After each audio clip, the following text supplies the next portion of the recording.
We're a big fan of Bandless on JawHacks. Yeah. Which one of the reasons we love the FME is because anytime arms get involved with expanders, I mean, there's going to be some dentoalveolar effect of that. Like the teeth are being used as kind of skeletal anchors in a way.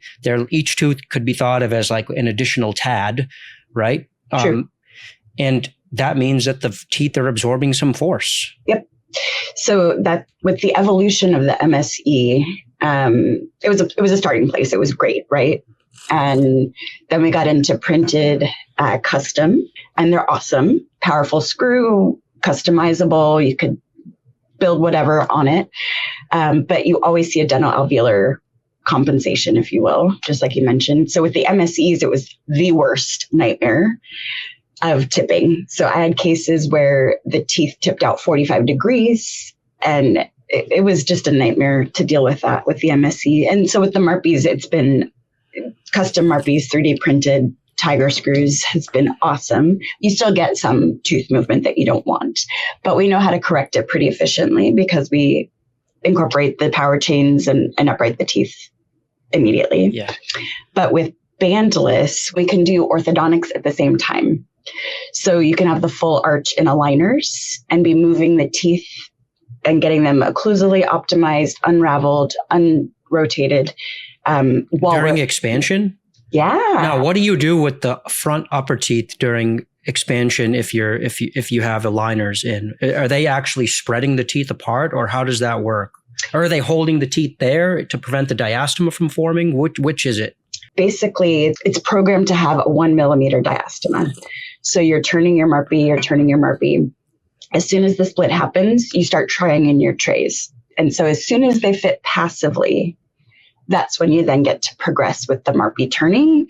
So the idea is that by the time you have a 1 millimeter diastema, the suture is nice and cleanly split, and then fixing the upper incisors there with the force of the Invisalign tray is not going to impede any further skeletal expansion. None at all. And now even what was revealed, I don't know if revealed is the right way to put it, but shared at the World Dental-Facial Sleep Society meeting last month, Audrey Yoon presented the No-Diastema Protocol, is what she's calling it.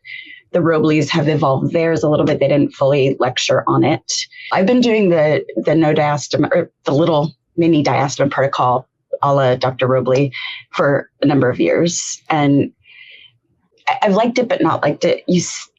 If you have bands, that's the problem. If you have bands, you can only take the aligners to where the bands are. Right. So you're really only controlling maybe second bicuspid forward or first molar forward. Huh.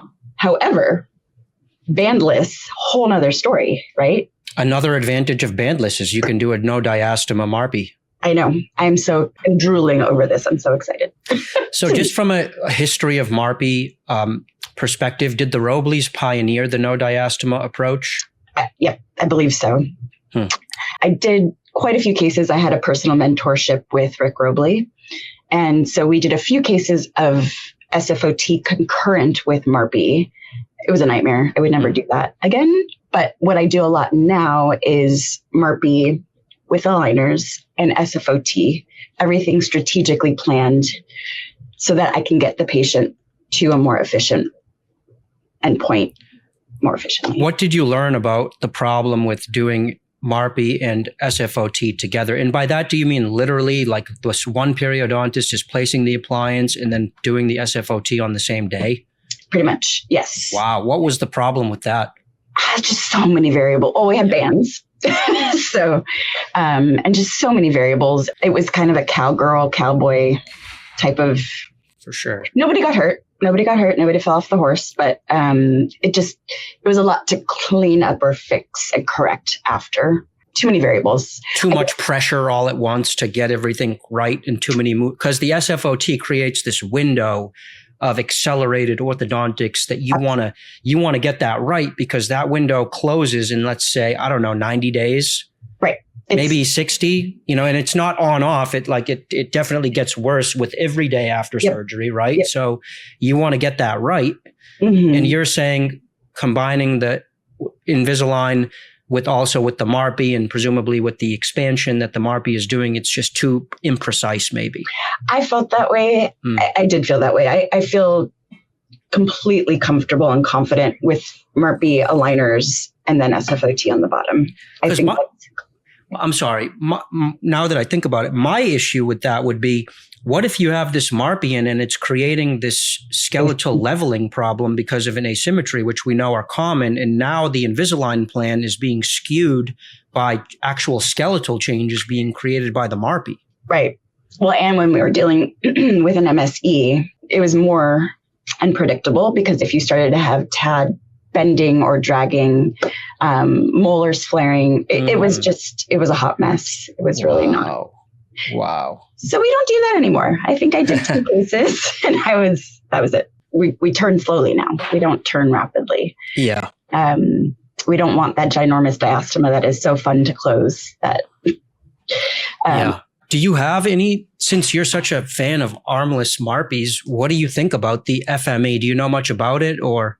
It seems awesome, but what I can tell from it, and I was messaging with Jeremy Manuele about it, and I haven't dug very deep into it, but you're locked in to the midline TADs, if I'm not mistaken. Correct. So that's not customizable in my mind. It's like an MSE.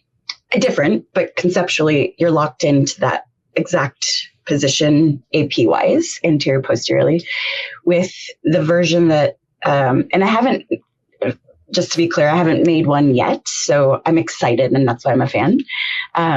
So I have my first 2 that I'm fabricating, and I'm using a lab out of Germany called Tadman, Tadman, using the Benefit TADs. I do know that Partners has fabricated them for Dr. Lipkin and my good friend, Dr. Lena Sapoznikoff. But Partners does it in 2 stages. So I can talk a little bit about what bandless looks like. You don't want to do a bandless tiger screw. That's dangerous. I've done those and it doesn't work well. I've tried quite a few things and you do it once and then don't do it again or twice. But the difference with this Tadman version or what Partners is working on with Dr. Lena and Dr. Lipkin is you're placing the TADs first, and then you're placing the MARPE screw as a suprastructure, and then you're screwing the MARPE to the TADs. Yeah. So it's different. Just like that's what the FME does. It's a 2-part. Oh, is it that way? Yeah, it's a 2-part construction. Okay. So I don't know there's a chassis that is bolted to the pallet, and then the expander, the jack screw is then attached to the chassis. Gotcha. Like a body piece. Love it. It makes so much sense because then you can swap out the parts. You can put other things in. I guess the only difference with the FME is that you can't customize.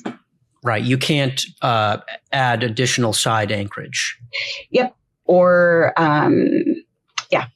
side anchorage or different screw types. It's 1 screw, if I'm not mistaken. Yes, although they're good screws, at least insofar as they have this one really nice feature that's objectively better, I think, which is the fact that the TADs lock into the lumen of the expander so that there's no wiggle room at all between the TAD and the expander. I believe this system, this is the Benefit system, is the name of the TADs. And I believe it's the same. There's no way it fits like, hand in glove. It's very nice.